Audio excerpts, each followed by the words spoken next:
Well, hello. Oh, hi. That was quite flirty, I thought. Well, hello to you too. How are you doing? It's Monday morning. Sorry, that was possibly... No, let's carry on. It is Monday morning, I've yes. thrown you. It's Monday morning. We've had a big day at church. We are episode 7 of At Home with the Hugheses. And this is a bit of a big moment because... Yeah, we are actually at home.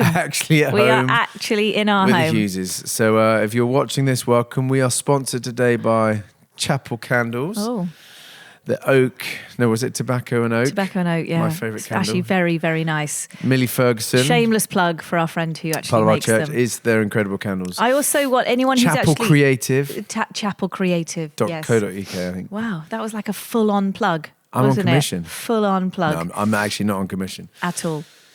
But But yeah, they are welcome. good candles. You love a candle, don't you? I love a smelly candle. You love a smelly candle. You hate a smelly candle. I hate a smelly You candle. don't mind this no, one? that interestingly, I not even don't mind it. I really like it.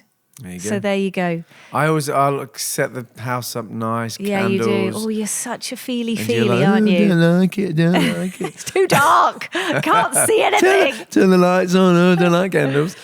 Please don't pull out your northern accent because people will complain. Oh, Oh, my mic just fell down at there that we point. go. Hey, well, welcome. Hope you're all good.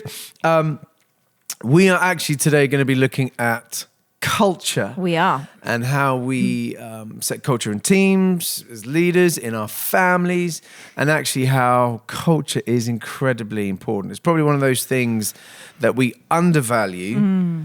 At our peril. At our peril. But actually, if you get the culture off, then however hard you try, however much money you have, you're always going to struggle. Well, I sort of see it like if leadership, put very, very simply, is getting a group of people, whether that's sort of an 1,000-strong organization or even a family, Yeah. you know, that if leadership is essentially getting a group of people from point A to point B, yeah. well done, then essentially you need two things. You need a plan, Yeah. you need a strategy, Yeah. but you also need to create a culture. Yeah. And essentially what you're saying is, if you, so often the mistake of leaders is to focus on the strategic plan, the Yeah. plan, what's the action plan? Yeah. Because in some ways that's the easier bit. Not always, but Yeah. but the harder bit is investing, shaping, creating a culture.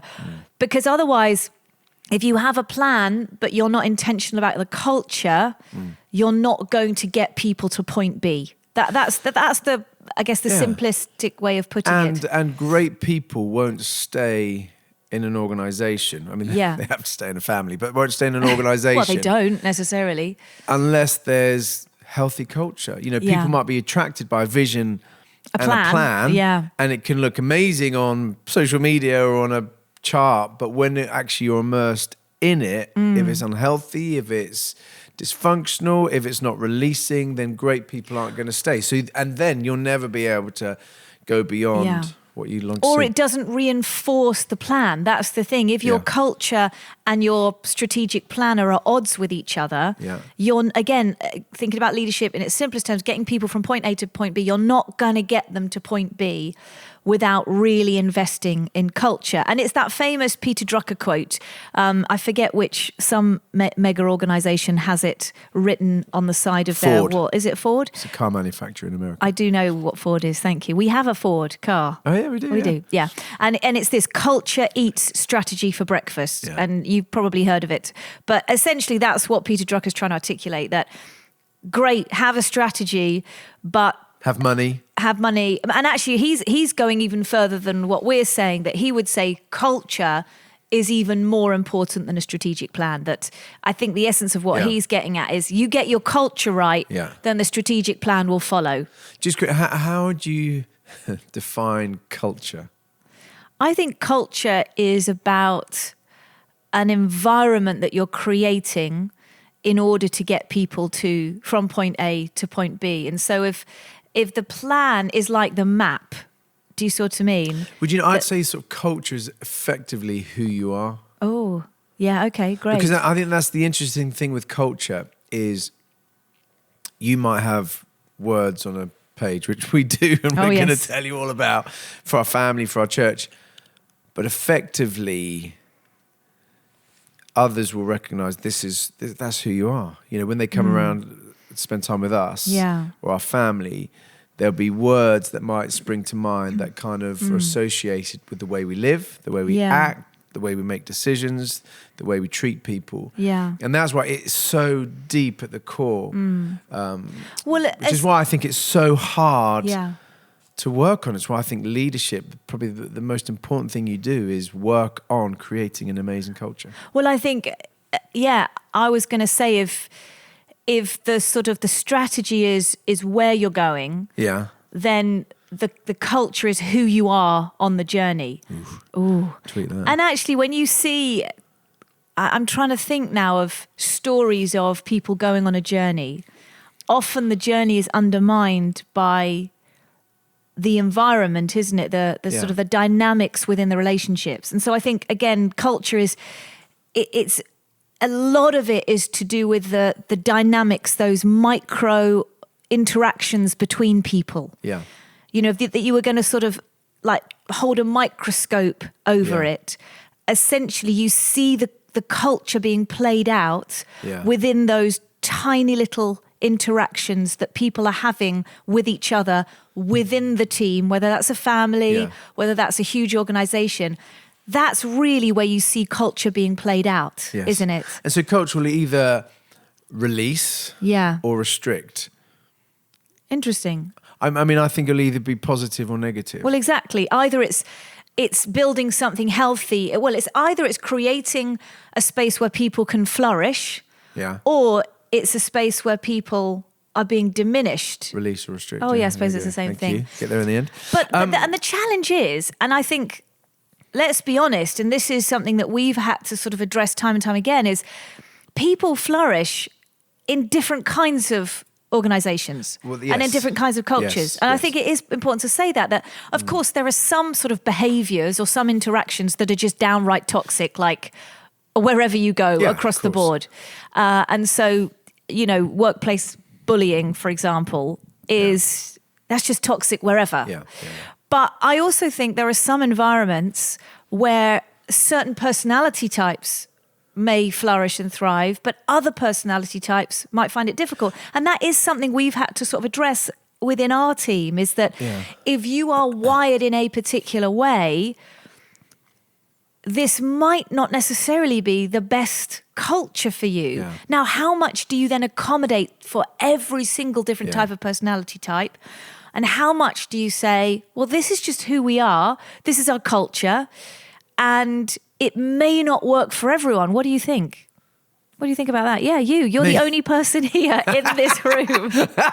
Tim's like pointing at himself like, what, me? Like, yes. What do you think? How much? Just blindsided that you're actually asking me what I think. No, just like, do you think you have to accommodate for every personality type? Or do you say, no, this is who we are? And we'll come on to this, but I think and it took a little while, I'd say, to articulate and understand something of our culture at Gas Street Church. Yeah. But I think you and I were both high energy, big thinking. We love an adventure. We're kind of, let's go for it. Let's try. Let's see. Can do. Yeah. Can do. And so that means the environment is, let's go for it. Let's dream big. Let's have, change, adaptability. Let's throw everything, the kitchen sink at it. And so I think we've figured out for some people, if you struggle with that bit more, here we go, adventure, just absolutely going for it, it's not going to be a good environment for you. And I think we've understood actually the people sometimes who haven't flourished, perhaps just not that's quite in their wiring, and that's not wrong or right. No. But I'm sure there'll be other places where they will absolutely flourish and thrive. And so I think that's really important. I mean, we're going to look, aren't we? The sort of these, our best stab at maybe 4 ways you can really think about culture and develop it. Well, I mean, basically a culture is made up of a set of values. And so those are the two kind of key words, culture and values. You can't sort of separate them out. That if you're so what we're saying is if you want to take a group of people from point A to point B, strategic plan, yes, but you really, really need to be potential about a culture and that culture exists. It's not like if you don't go after a culture, you won't have a culture. It's like oxygen. It just is. It just exists. So if you're not intentional about a culture, you will end up with an accidental culture, which may not be reinforcing the strategic plan. Well, it will be doing the opposite. Well, it might be. Well, it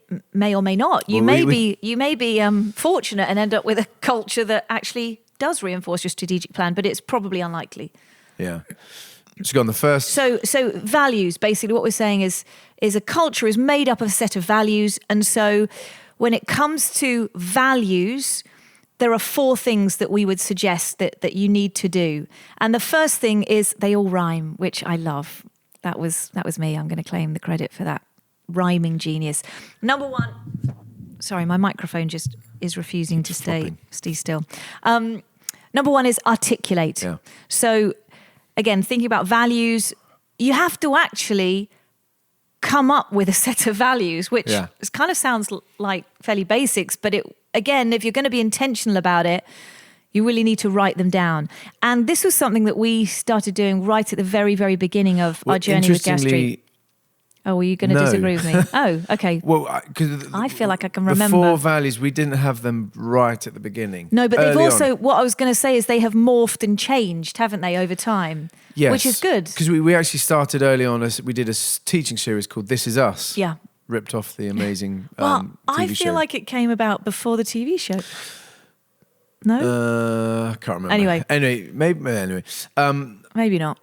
But I think the point is slightly before you... So I think it'd have been weird if the 2 of us sit down and say, this is going to be the culture of the organisation we lead. Before it even began. Because that's impossible. Now, you might have certain things that you think are going to be really key and you need to go after them, but the culture is going to be shifted and changed by the people that join with you. So I think there's a point fairly early on in an organisation where you need to really, with others, articulate this is the culture that we are going after. Well, these are the values of that culture, because the only way you can articulate a culture is to write down a list of values, a set of values. And I think probably one of the mistakes that we've made is having too many. So do you remember initially we had 7 values? Which I couldn't remember. What we realised, no one can remember those. And so we now have, when it comes to Gastry Church, we have 6. 4. We have 4 values. Only 4? I know. So we kind of whittled them down. But I guess my point is, we've spent a lot of time and energy really trying to fine-tune how to articulate the culture that we're going after. So shall we share the 4? Yeah, so there'd be expectant, believing God can do the impossible, generous, giving our best away, alive, living lives of hope, freedom and joy, and real, authentic in every way. And so we talk about these for everyone who's preaching. We encourage them to sort of drop these values into our teaching, with prayer meetings, with our staff. We'll often look at these. We'll remind it'd be just common, or we're trying to get it common in our language. One of the values we have is that we're expectant. One of the things we talk about is that we're real. So we've just had to go through some really difficult staffing adjustments and restructures, which have been painful. And I remember having to sort of talk to the staff about that and sort of saying, one of the things we value is that we're real, and this really sucks. This is awful, That there's no sort of sugarcoating this. And so I think that's, you articulate and you just keep going again and again and again. The other thing we've done, which is really helpful, we do an annual survey with all our church, all the sort of stats, demographics, age, background, what services they come, just to get an understanding of who's in our church. But one of the things we ask them to do is to describe our church in one word. Yeah. Is it one word? Maybe. Yeah, and I think you're right. But I think what's really helpful is these themes are coming through. Because and that's a really encouraging thing when people are saying that of you, because that's the real test. Yeah. You really know when the culture's embedded, when others come in and say, oh yeah, I love the sense of expectancy here. And they describe, so like the real one, because also, in a sense, church is church. Church is church is church is church. You know, so in a sense, you could argue that every church should have the same set of values, except for, again, the whole point of a set of values is it describes your unique culture. Yeah. And whilst, of course, we are one church amongst, you know, a multitude of others all wanting to do the same kinds of things, there's something about our values, expectant, generous, alive and real, that feels like it describes Gas Street Church. And I think that's important as well, that the value shouldn't be too broad, that essentially it's like, well, that's every church. That actually for us, I think actually expectant and real are a really helpful articulation of something that I think is potentially quite unique to Gas Street, not exclusive, but this idea of absolutely believing that God can and will intervene and move in miraculous power.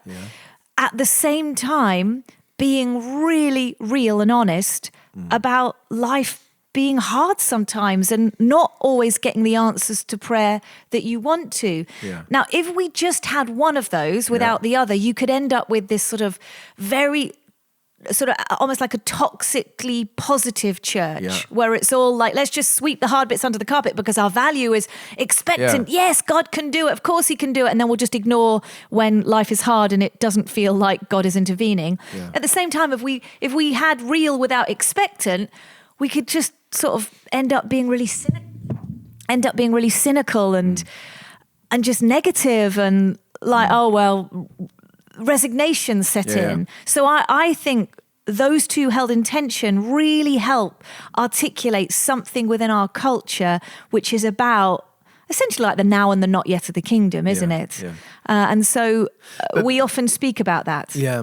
And then I guess the other thing we've done, was in danger of sounding like the experts because we are not. Trust me, we're not. And we could get our staff to speak and they'd give a more real version. But I think we've tried to work really hard on this. Yeah. So another thing we've done is, so they're the core values that, all the church, hopefully, God willing, should grab hold of.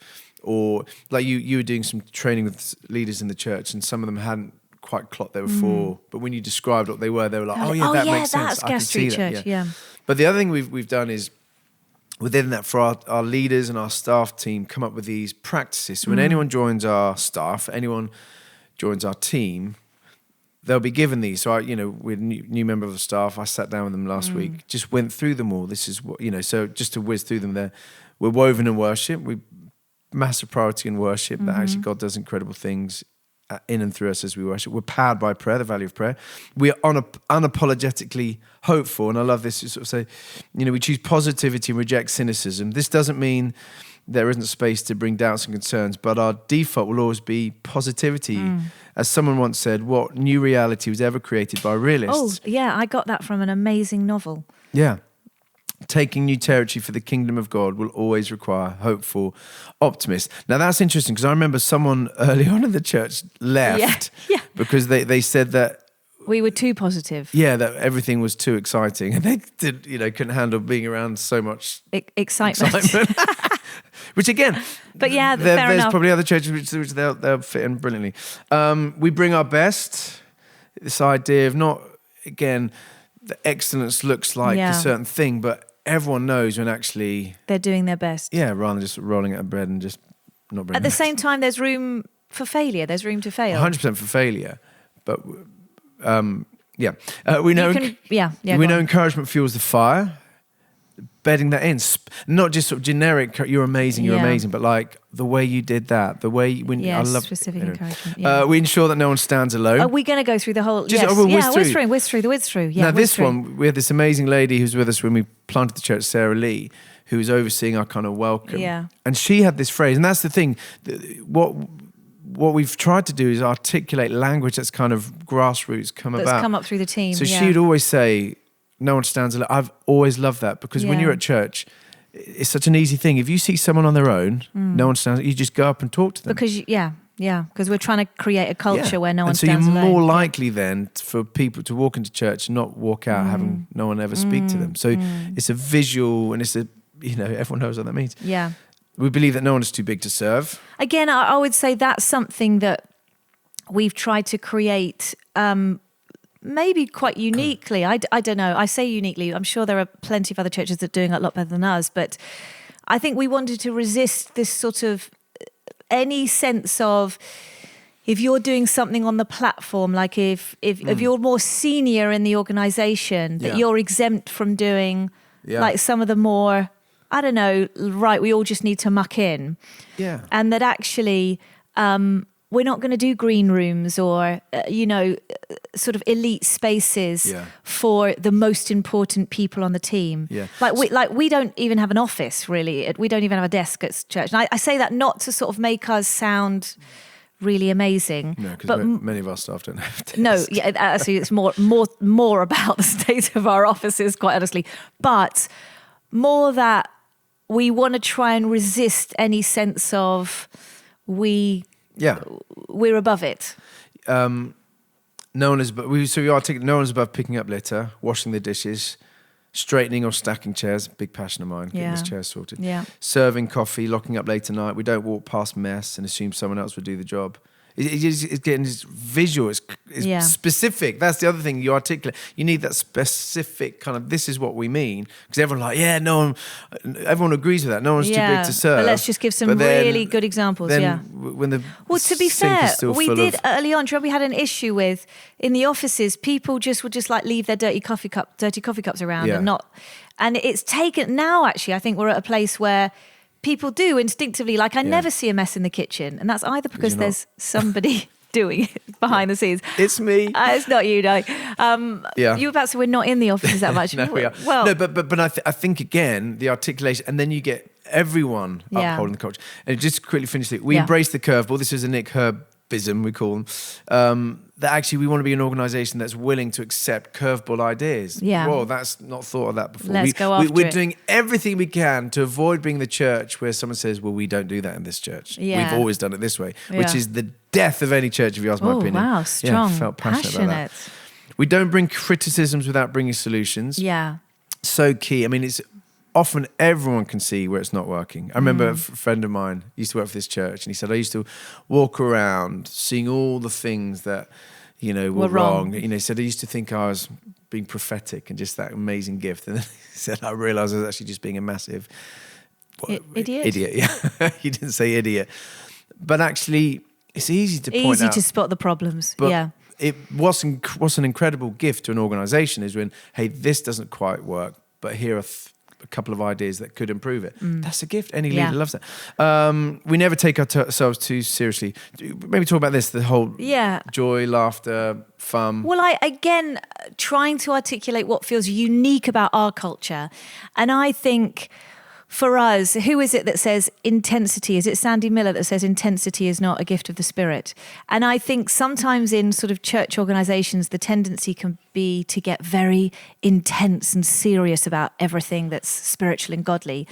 And actually, we like to have a really good laugh. And now the key is that we're never laughing at anyone's expense. Well, and if we're being honest here, that has happened. We've sometimes the line has been crossed. That banter, which some people have found at times maybe intimidating, or alienating, and we have had a couple of examples where people have felt quite hurt. Yeah. So that's been and that maybe when we were smaller and everyone knew each other better, it was easier.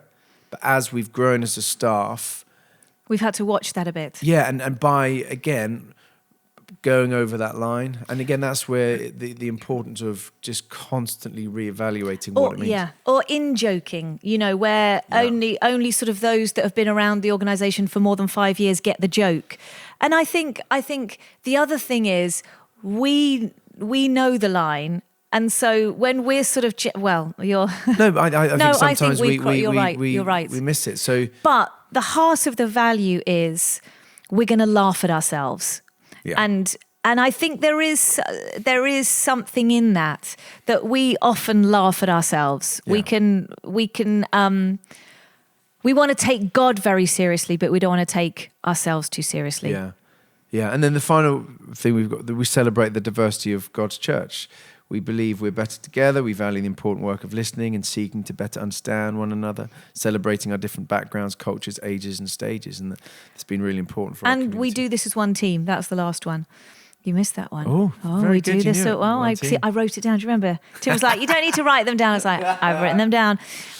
We do this with one team, and again, the danger as our organisation has got bigger is people get siloed, and so then you find that you've got sort of the worship team and the kids team at odds with one another. Yeah. And it's like, no, we're all on the same team. We're going after the same thing, and so challenging at times the temptation to become quite siloed and in competition with one another for resources. So that's been quite an important value. So those are our we've called them staff practices, but they're really values. But the only reason we call them practices because otherwise it gets confusing with our wider church values, which are the 4 we mentioned: expectant, real, generous, and live. And so the staff practices, there's a lot of them, but we're not expecting the staff to remember all of them. They're more something that we refer back to. We'll come back to how we celebrate those in just a moment. But you know what? The other thing I think it's worth mentioning is, we've got 5 children. So we've already got a little team that we're leading. I mean, should we do, because we've talked about articulate. The second thing is to communicate. Yeah, okay. Why don't we do that around the Good idea. family values? Yeah, okay. So to communicate. So articulate is basically coming up with a set of values that you feel do as best job as they possibly can of articulating the culture that you're wanting to set, keep them concise and clear. The next thing is communicate. Number 2 is communicate. And essentially there's no good coming up with a list of values and then sort of filing them away and they don't see the light of day. You've actually got to, I've put here, tell people, remind people, and remind people again. So you've got to just like... You cannot over-communicate the values. Yes. It's got to be weaved into all the language. And I don't think we've always done this very well. No, I think we're getting better the last now. 6 months, we're getting better at it. But essentially, like a big litmus test for us is asking somebody in our church who's maybe, not somebody that's sort of just on the periphery, that's sort of just exploring, but someone that's been coming to our church for, let's say, a year plus, to say to them, okay, what are our 4 values? If they can't repeat them back to us, then we're probably not communicating them enough. And I think that's where we're at right now. So communicate feels really quite apt for us in terms of the church, But we also thought it would be good to have a set of values for our kids, because we were doing all this work with the staff team, with the church around culture and values. And I was like, Tim, I think we need to articulate a set of values for our kids. Because, again, culture exists. And I think what I was seeing within our family is that we did have a culture, but it wasn't necessarily the one that we wanted. And so we came up with a set of values around our name, Hughes values. And so H, Tim, I'm going to test you. Helpful. Very good. That's fairly self-explanatory. Helpful. You? Oh, you see? I think we need to do a better job of communicating this again with the kids. We used to have them on the fridge, didn't we? And We then did. Got to put them down. Well, that was going to be my unity. point. Oh, dear. Oh, dear. Understanding. This is about kindness, because we haven't got a K in our name. Understanding, about kindness. G for generous. No. Giving. No. Oh, dear. G for... Wow. Go on. Grateful. Yeah. H. I've done helpful. Honest. Good. Well done. Thank goodness for that. E. E is for... I mean, literally, you scored 1. 2. Got the H's. E is for... This is very boring to listen to. Encouraging. Now. Yes, well done. S is for... selfless. No, sharing. Oh. Helpful, understanding, grateful, honest, encouraging, and I've just share. undermined. Yeah, basically, just undermined we have everything failed. we spent 20 minutes talking miserable. about. Yes, but it used to be on the fridge. We did. need to get it again. Yeah, I think remember basically it sort of the piece of paper died a death, or I took it off anyway. So we need to put that back up. But essentially, we're like, guys, to our kids, this is This is the kind of Yeah. culture. This is the kind of atmosphere we want to create in a family. Yeah. And so The kids would get better marks, I think. Than I think they would Yeah. actually. I think they would. So we need to put it back up on the fridge Yeah. again, don't we? Yeah. So communicate, tell, retell, remind people, weave it into everything. And again, we were talking earlier about how we encourage all our preachers to try and weave in some of the values. So like, for example, if I'm leading the pre-service prayer meeting, on several occasions, I've led the prayer meeting around the 4 values. So I was like, right, we're all going to pray for generous. Let's pray that there would be a spirit of generosity in the room today. Right, we're going to pray. Now we're going to pray for expectant. We're going to pray for the presence of God and da-da-da. So again, finding new and creative ways to keep weaving in the language of the values wherever you can. We've got articulate, communicate. Third is celebrate. Celebrate. And essentially, this is about upholding the values. And probably the best example of this is we have the Values Award on the staff team. Before we jump into that, I think there's 2 things you need to understand. Oh, go on. With the celebration is you celebrate and you uphold values by, celebrating, honouring, elevating when people outwork these calling values. it out, naming it. But the second thing you also need to do is to not tolerate where contradictory values, kind of anti-culture, are coming in that could be... which is hard. But if you don't do that, if you don't celebrate and if you don't actually reject things that aren't of the culture, you don't build healthy culture. Well, again, a quote, quite a helpful quote from Frederick Backman says, culture isn't just what we encourage, but it's what we allow. Yeah, so that's where you get the accidental culture. But go on, so you were saying about how we celebrate with the values. Well, awards. maybe just before we jump, because it tied into that, like, for example, with the family... Yes. I might say to the kids, hey, that's not Hughes' values. Yeah. And I mean, they now... someone or... Yeah, exactly. Well, when they do anything that is the opposite of being helpful, understanding, grateful, honest, encouraging and sharing, it's like, guys, that's not Hughes' values. Yeah. And so even though they slightly roll their eyes, it is reinforcing, look, we're trying to create a culture within our family where everyone can flourish and thrive, where everyone feels safe and loved. Now, all sorts of stuff might be happening at school or amongst your friends, but in this home, in this family, this is the atmosphere we're creating. And so if you act in a way that isn't kind, understanding or whatever, we're going to call it out and say, guys, that's not our values. Yeah. And even though I said the kids sort of roll their eyes, I actually think it's helped. I mean, I think there's work to do, isn't there? Quite clearly, the fact that you can't remember them all. But that's become really good language. But on from what you're saying, the way we celebrate it as a staff team is we have a monthly values award where everyone on staff votes for somebody else to win the values award based on one of those practices that we just read out. And that's actually been a really positive thing. And they win like a bottle of bubbly and we all celebrate them and we read out the comments that people have said about them, the reason that they voted for them and which practice they voted for, etc. And then the people who came who didn't win, but then those words of affirmation will be emailed. So then you're honouring and celebrating.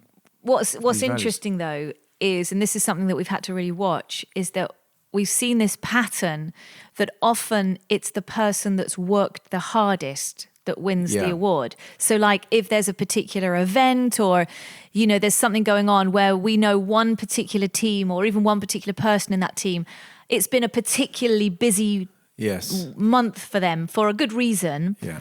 What we found is often they were the ones winning the award, which was slightly undermining the whole premise of the award, which isn't actually about who's worked the hardest. Necessarily who's worked the hardest, although, bringing our best, I guess, is part of that.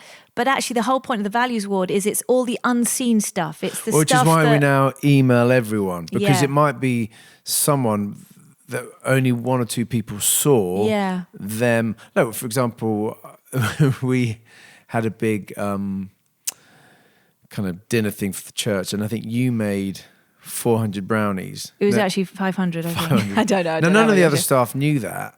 I don't think really. I mean, you try to tell a lot of them. That is not true. You robbed me of something really nice. But I voted for you. Did you? I did.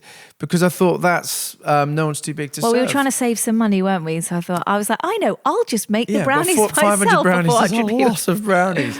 Yes, never want to see a brownie ever again. But as you said, the staff didn't know that, but I saw that. So I could... Yeah. And then you get my... Thank you. Little words of affirmation. So kind. So what is running through the organisation. Yeah. So I think that's well, like my good. vote this month, without revealing anything, was for somebody who shared really honestly about their own personal story in front of a group of people. Ooh. Oh, can you not figure it out? I know, yeah.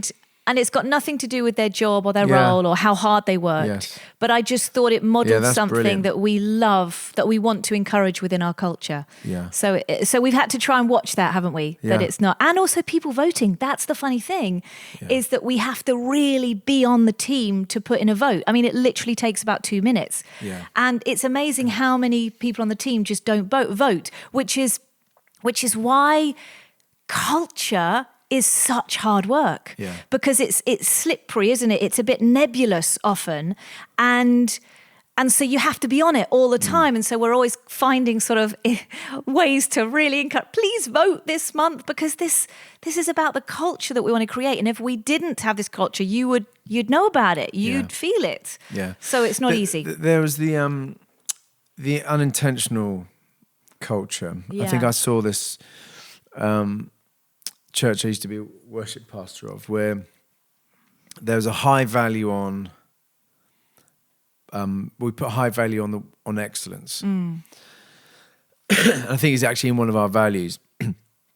And so what I think that did is it put this pressure, unintentionally pressure, on the musicians to deliver on a Sunday, amazing music. And actually the quality of music, we really raised the bar high and worked really hard on it. But then we were saying also we want to be spirit-led, we want to be free and flexible and catch moments.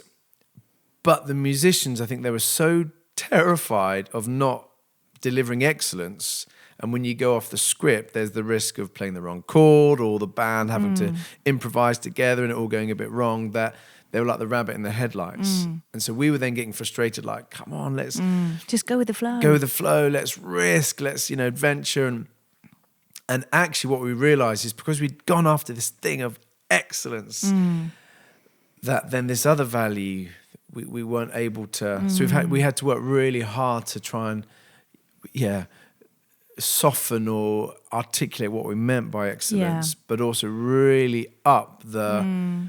let's take risk. And then we're coming on to the sort of the fourth, the demonstrate, actually as leaders, model it, stepping out of comfort zones, being okay with things, getting them wrong, because, being a bit musically messy, because actually we wanted to value this freedom to flow in the spirit. So that's where sometimes you need to reevaluate, actually, does everyone understand what we're actually talking about here? I see this a lot in maybe churches...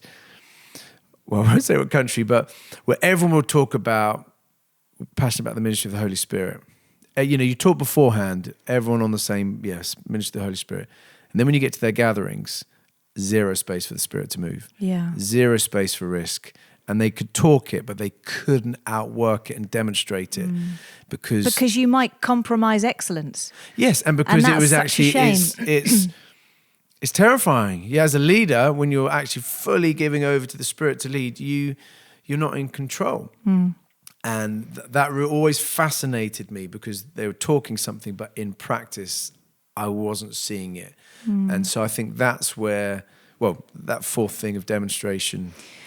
Demonstrate. Sorry. And actually, so that's the fourth thing, is obviously you articulate, you communicate, you celebrate without tolerating, in brackets, without tolerating what isn't in the culture, but also then you demonstrate. And actually Hannah Miller, who's a leadership coach that comes to our church, she said to us, 80% of the culture is automatically set by who the leaders are. Yeah. And I remember her saying that, being like, oh gosh, because in a sense, if you as leaders are not practicing the values 80% of the time, again, you're not going to get the people from point A to point B Yeah. because you're going to constantly undermine it. Yeah. And so that actually then does put quite a lot of pressure and responsibility on the leaders Yeah. to 80% of the time live out, demonstrate those sets of values. Now, Yeah. you've got 20% grace, so that's Yeah. quite good. But that's actually really, in some ways, I think that's the most important part. Yeah.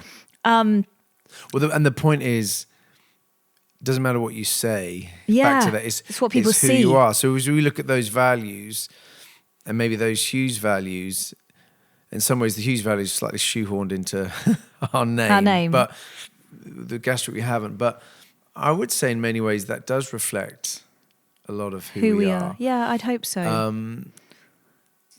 So I remember early on, I'd say one of the things we've consistently had back from some of the teams we've served with is that we go at a pace. Yeah. That is not, they maybe find it hard for them to sustain. Yeah.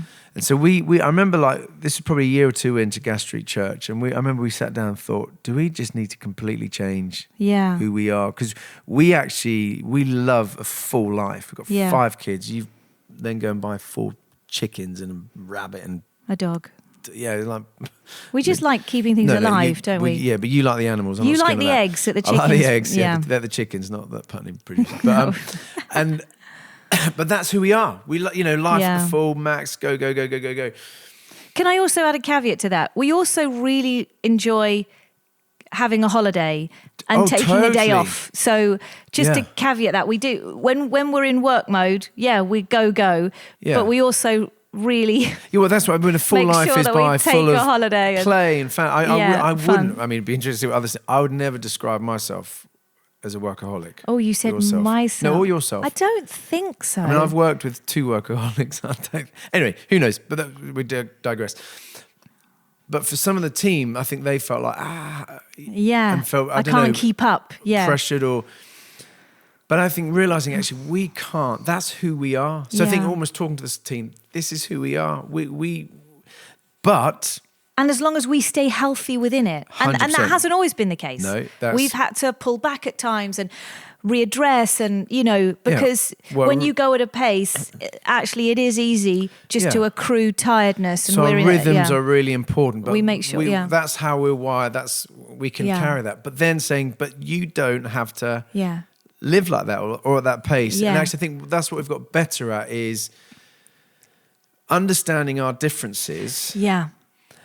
Being really comfortable with that, which takes time and honest conversations, but also saying, look, but we are all about, I can think of someone who on our team who's maybe not quite the high capacity, but they are unbelievably expectant when it comes to God at work. They are beautifully generous. They're alive, creative, one of the most creative people that I know, and there's a realness. So they beautifully outwork the culture and the values, but the way they live is different, and that's what you want. You need. Yeah, and I think. I've forgotten what I was going to say. I had a really good point because it's going to be the last point because it's coming into land. Was it? I think we might have been a bit longer than usual. Oh, sorry about that. No, I think what the question I was going to ask actually, because I think it is important in the spirit of being real. Which areas do you think we potentially create a culture that isn't healthy? What do you think we need to watch? I know you just mentioned about going at a pace and the that unintentional potentially culture. Yeah, I guess where do you think we've created unintentional aspects of our culture? I think what people would say to us is I think that they can feel a real pressure in our culture, new people coming in, first time you preach, lead worship, the stakes feel high, kind of thing. Yeah, and I'd say it's an unintentional because also the way I operate is a lot more last minute. This podcast, you're trying to get me to read through all the notes. So that's such a comfortable thing for me on the fly. Whereas for someone who, and you're probably a bit more like ready to prepare and have it, but you can also go on the fly. So if someone's wired differently, I think that can be quite intimidating. If I'm like last minute, why don't you just do this? Recognizing that can really be distressing for someone. Just the size and scale of the church now, who we are, I think we forget for some people that can be really intimidating. Yeah. So how we really create space. So this girl was singing at our services yesterday. First time she was singing. I mean, Stunning. unbelievable Oh, my voice. days. Yeah. But in the rehearsal, she was so moved by the emotion of the song, she started to cry at the end. And she came up to me and said, "I'm so sorry, that won't happen." And I was like, I didn't know that. Yeah, and I was like, honestly, if you cry, that'll be amazing. Yeah. You know, and I cry all the time in church. So like, please, Don't worry. But it's like, she was obviously, oh no, what? So is this allowed in the culture? Is it? That's the Yeah. question she's asking. Is this a culture where I'm allowed to just potentially break down and cry? And we're like, yeah, absolutely. of course. So, it's so I think we're now trying to go above and beyond where new people are involved just to take the pressure. There's no pressure. Yeah. You know, nothing to Well- perform or prove. Be yourself. But that again, around the diversity thing. Yeah. I think for some people from maybe different cultures, backgrounds, traditions in the church, coming in and feeling that they've got to morph and adapt into what they think we expect, like, no, fully be yourself. Do you know, that's something that we haven't even touched on, which I think is really key, is around culture, as in cultures, different cultures that might be represented within the UK in terms of sort of ethnic culture or racial culture, essentially. Yeah. And, oh man, we haven't even touched on it. But But it's essentially, massive. what does it mean to create a culture around a set of values whilst giving loads of bandwidth for that to be expressed in a whole range of different ways? Styles, basically, that's what I'm talking about. Yeah. The difference between style and culture. And we can look at that another Maybe episode we should because do a whole they session are on different. that, Because yeah. I'd say, you know, I mean, our staff team has massively changed in terms of diversity over the last 4 years. But I'd say, again, I'm thinking of some of our key leaders. I think they'd all outwork these. The four values, but they'd express them in a Their different... style is very different. And a actually, different style. that's been a game. It's Yeah, made church it's been amazing. so much more exciting and fun and full of joy, richer. And so, I think sometimes people get obsessed by style. And again, I think if you focus purely on style and get totally upheld around that, and I've seen that in cultures where the like, again, we talk about hype. I remember being part of a culture where we're all about non-hype. Yeah, But what do you mean by hype? yeah. Because some cultures I've been to, 'Cause they'd consider it yeah. hype, but it's actually pure expression of joy. Well, if hype isn't volume, isn't it? That actually you can be loud and authentically passionate and unmanipulative, whatever the word is. You can also be quiet, but also, because essentially what hype is trying to articulate is a manipulative style of leading people. And manufacturing something, manufacturing a response. And you can do that really loudly, and maybe that's where we've seen it done. But you can also do that really quietly.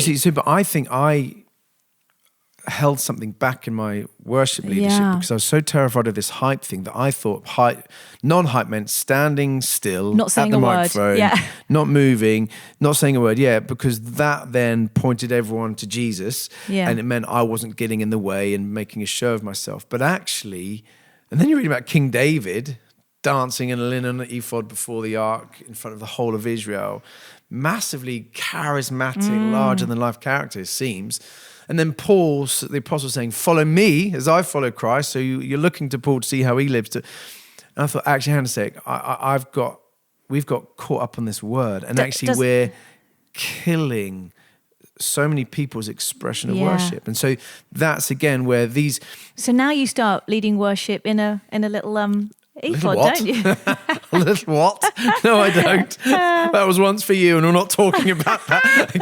Oh gosh, sorry if that's put you off your breakfast. So anyway, I guess to end, the point is... Yes, we should end. We need to end. You need to... These aren't like fixed and set in stone, and you keep coming back to them. They're living. Yeah. They're living. An organism. It's an organism. You've got an orphan as well now. Did I? Oh, sorry. And new people coming in are going to maybe stretch and strain and reevaluate how these values are expressed. So anyway, thank you for listening. Thank you for listening. A bit longer than usual, I think, but hopefully some helpful things in there. And have a great week. God bless. See you soon.